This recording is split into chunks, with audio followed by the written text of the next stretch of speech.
Welcome back, film fans, to another installment of Filmmaking Fascination. I'm your host, Daniel Posey, and I'm also a co-host of the podcast Quality Check.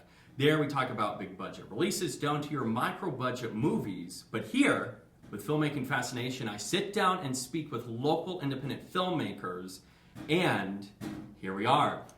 I'm joined by almost the same cast as last time here at Filmmaking Fascination, the first installment. And this installment, you guessed it, we're back with SATO48 and talking about what happens after the creation of making a SATO48 production. And we're specifically in between the screenings and the award ceremony right now. But without further ado, I'm going to actually have you guys introduce yourselves. Starting with Jeff, we'll go around the table. Hi, Jeff Clinkenbeard, co-creator of SATO48, 12th year this year. It's a big year. A big one, too. Yeah. Joe Camden, I work for AdSmith Marketing and Advertising, and I was with Event Horizon Films this year.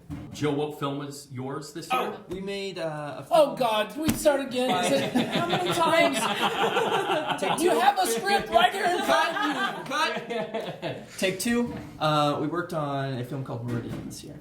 Jeana Varney. I have worked with Promo Bros and 9 Mile Production. I also worked on Mesopotamian Mystery this year as a driver. Hi, I'm Kyaw. I'm also the co-creator of SATO48.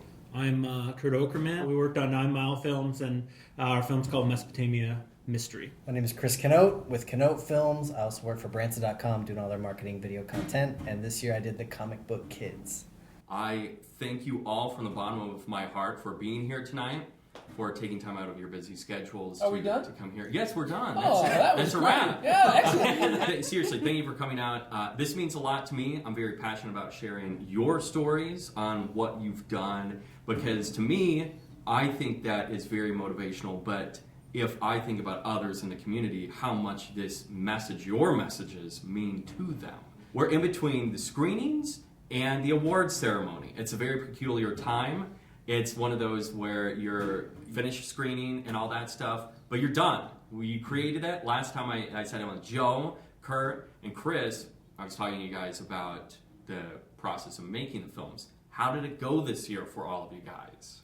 It went great this year. You know, last year we had about 30 people in our crew and cast. This year we had 5. One of our friends from St. Louis came down and said, I would like to make a film.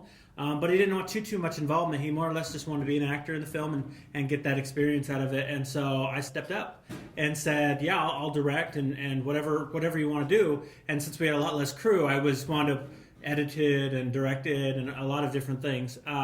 And so it was a great involvement for myself because I was able to do a lot more with it. And we had a really great time. You know, we didn't have to go find people randomly at odd spots. Chris? It was a great year. It was a really great year, an exciting year for us this year. I always try to keep a small team because I feel like it's always easier that way. You run into less trouble and you're directing a little less. But this year, I had 3 actors featured in my film who have a great career list. Extensive. Great videography list. Was I in your film? Yes. Oh, okay. We had Stuart Pankin. A lot of people my age will remember him as Earl Sinclair from Dinosaurs. He did the voice for that. But he's also been in everything from The Golden Girls, Arachnophobia. I mean, tons of movies. Look him up on IMDb. He's got a just extensive list of his career. Michael Ray Bauer. A lot of people know him as Donkey Lips from Nickelodeon days, but he's also been on Friends and all this other stuff. And Aaron Schwartz, he's in the new Guardians of the Galaxy 2. Young Ego. Yes. Which is out now. Yes. So really exciting. So I had the opportunity to meet up with them last year in LA. And about a year before that, I interviewed them on my little web show called Chris's Arcade. Just something I did for fun. And I just really built this relationship with some of those people. And we've stayed friends, and they said they would be a part of it this year, and then we just had a blast. And my kids, of course, they always do amazing, and they did great this year too. Can I say that your kids are better actors than I am? That's not exact. They're not good for kids. They're just good. Thank you very much. And I'm jealous. They're especially little Miles. I mean, they're both great. Lily's really come out of her shell this year, and Miles, he's just a natural. I mean, I'm just shocked. Yeah, actually, Kjaw thought we were going to have Miles, not you. So, but we're glad you're here. He was shocked. I'll let him know. He'll be thrilled. And you could tell they have fun. That's the whole point in the end. We're making memories as a family, and that's Yeah. what's so important too. And we're having fun. That's the important thing as well. And yeah, it's been great.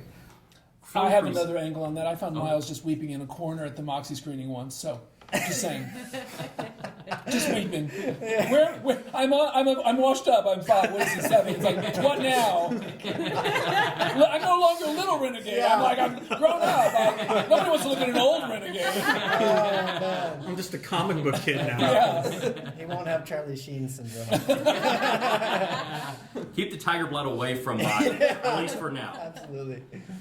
Joe, now what about yourself this year? So I really liked the direction that we went with our film, and everything was going great until it was about 6:20, and I was like, oh, I'm not even close to being done with this thing yet. So we actually missed the deadline by about 5 minutes, unfortunately. Could we have Joe say that again and then just give a little bit of a pause so you'll have a chance to go, wait! In a graphic post. It's a really aggressive way, shameful, aggressive way. People need to know, be on time. Yeah. I'm sorry. The world punishes lateness. Now it was in editing, all in editing then, you would say? Was it an issue with exporting and all that stuff? No, it was an issue with I dove way deeper than I anticipated in Gotcha. sound design, and kind of took more time than I thought it would. But Well, if you're going to whisper at everything, we know why the sound design might screw it.